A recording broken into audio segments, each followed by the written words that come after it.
আসসালামু আলাইকুম, সবাইকে স্বাগতম জানাচ্ছি মৌমাছি রান্নাঘরে। আজকে আমি তৈরি করব একদম সহজভাবে মজাদার আলুর চপ।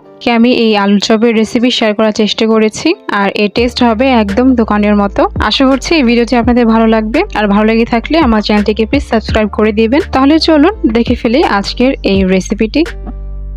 সবার প্রথমে আমি আলুর চপের ভেতরের পুরটা তৈরি করে নেব। এর জন্য এখানে আমি দুইটা বড় সাইজের আলু সিদ্ধ করে নিয়েছি আর খুব ভালো করে ম্যাশ করে নিয়েছি। এরপর এখানে আমি দিয়ে দিচ্ছি 2 চা চামচের মতো চিলি ফ্লেক্স, এটা আমি ঘরেই তৈরি করেছি। আর এখানে দিয়ে দিচ্ছি স্বাদ মতো কিছুটা ধনিয়া পাতা। ধনিয়া পাতা দিলে কিন্তু আলু চপের স্বাদটা অনেক ভালো আসে। এরপর এখানে দিয়ে দিচ্ছি স্বাদ মতো লবণ, দিয়ে দিচ্ছি 1 চা চামচ চাট মশলা। এখানে আপনারা চাট মশলার পরিবর্তে গরম মশলা ব্যবহার করতে পারবেন, আর সামান্য কিছুটা পেঁয়াজ কুচি। এবার সবকিছু খুব ভালো করে মিশিয়ে নিলে আমার আলু চপের পুরটা তৈরি হয়ে যাবে।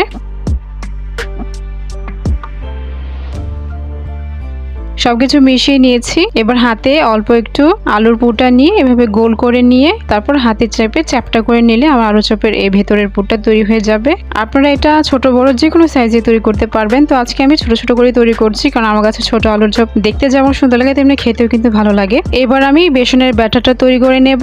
জন্য আমি এখানে 1.5 কাপ পরিমাণ বেসন নিয়ে নিয়েছি, আর বেসনটা অবশ্যই খুব ভালো করে চেলে নিতে হবে। বেসনটা যত ভালো করে চালবেন এর ব্যাটারটাও তত স্মুথ হবে, আর ব্যাটারটা যদি স্মুথ হয় তাহলে বেগুনগুলো একদম পারফেক্ট হবে।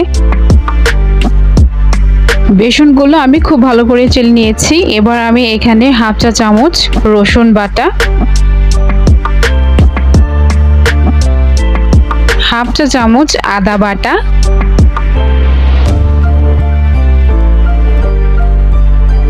1/2 চা চামচ হলুদ গুঁড়ো, 1/2 চা চামচ ধনিয়া গুঁড়ো, 1/2 চা চামচ জিরা গুঁড়ো,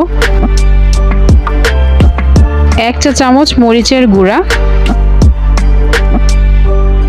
স্বাদ মতো লবণ দিয়ে দিচ্ছি। এখানে আমি কিছুটা জর্দা রং নিয়েছি। এই জর্দা রংটা ব্যবহার করলে বেগুনিগুলো পারফেক্ট কালার হয়। আপনাদের কাছে অ্যাভেলেবেল না থাকলে না দিলেও হবে। এবার আমি শুকনো উপকরণগুলোকে একটু মিশিয়ে নিচ্ছি। এবার আমি এখানে অল্প অল্প করে পানি দিয়ে ব্যাটারটা তৈরি করে নেব। তো এখানে কতটুকু পরিমাণ পানি লাগবে সেটা আমি মেশানোর শেষে বলে দেব। তবে বেসন অনেক জায়গায় অনেক রকমের হয়, এজন্য কিন্তু পানিটা কম বেশি সবার লাগতে পারে। তবে এই ব্যাটারের ঘনত্বটা কেমন হবে সেটা আমি দেখিয়ে দিব। এখানে আমি দিয়ে দিচ্ছি 1/2 চা চামচ বেকিং পাউডার। এই বেকিং পাউডারটা ব্যবহার করলে বেগুনিগুলো অনেক ফুলকো হবে। এবার সবকিছুকে খুব ভালো করে মিশিয়ে নিচ্ছি, আর আমি অল্প অল্প করে পানি দিয়ে এই ব্যাটারটা তৈরি করে নিচ্ছি। এই ব্যাটারটা অনেক বেশি ঘনও হবে না, আবার একেবারে পাতলাও হবে না, একটা মিডিয়াম পর্যায়ে থাকবে। এর ঘনত্বটা ঠিক কেমন হবে আমি দেখিয়ে দিচ্ছি। তো এখানে আমি অল্প অল্প করে পানি দিয়েছি। 1.5 কাপ বেসনের জন্য আমার 1.25 কাপ পরিমাণ পানি লেগেছে। পানির পরিমাণটা আপনাদের কম বেশি লাগতে পারে। তো এইভাবে অল্প অল্প করে পানি দিয়ে ব্যাটারটা তৈরি করে নিতে হবে। আমার এই ব্যাটারটা কিন্তু তৈরি হয়ে গিয়েছে। এখন আমি এর কনসিস্টেন্সিটা আপনাদের দেখিয়ে দিব। আপনারা দেখতেই পাচ্ছেন এখানে আমার সামান্য একটু পানি রয়ে গিয়েছে 1 কাপ হতে। একটা চামচের সাহায্যে আমি দেখিয়ে দিচ্ছি, ঠিক এমন হবে। অনেকটা ঘনও না, আবার একদম পাতলাও না। আরো ভালো করে বোঝার জন্য আমি একটা আঙ্গুল এই ব্যাটারের মাঝে চুবিয়ে নিচ্ছি। আপনারা দেখতেই পাচ্ছেন আঙ্গুলটা খুব ভালো করে কোট হয়ে গিয়েছে। এর মানে হচ্ছে এই ব্যাটারটা একদম পারফেক্ট তৈরি হয়েছে। একটি হাঁড়িতে পর্যাপ্ত পরিমাণে তেল আমি দিয়ে নিয়েছি, আর এটাকে এখন গরম করতে দেব। এখন আমরা এই গরম তেল থেকে 1 টেবিল চামচ পরিমাণ তেল নিয়ে নিব, আর সেই বেসনের যে ব্যাটারটা আমরা তৈরি করেছিলাম তার মাঝে দিয়ে খুব ভালো করে মিশিয়ে নিব।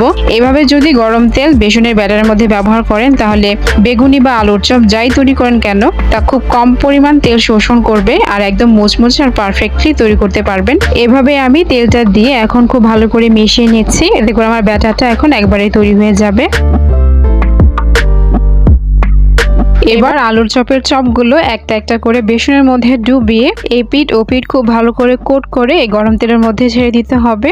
আপনারা চাইলে এখানে কাঁটা চামচ দিয়ে ডুবিয়ে তারপরে এই কাজটা করতে পারেন। এতে করে কিন্তু খুব সুন্দর গোল গোল হবে আলুর চপগুলো, কারণ কাঁটা চামচের যে মাঝে স্পেস থাকে সেই স্পেস দিয়ে অতিরিক্ত ব্যাটারগুলো পড়ে যাবে। আলুর চপগুলো একদম পারফেক্ট গোল শেপের তৈরি করতে পারবেন। তো এইভাবে আমি সবগুলো আলুর চপ এই গরম তেলের মাঝে দিয়ে দিচ্ছি। আর এবার আমি চুলার হিটটা মিডিয়াম করে দিয়ে এপিট ওপিট খুব ভালো করে ভেজে তেল ঝরিয়ে উঠে নিলে আমাদের আলু চপটা তৈরি হয়ে যাবে।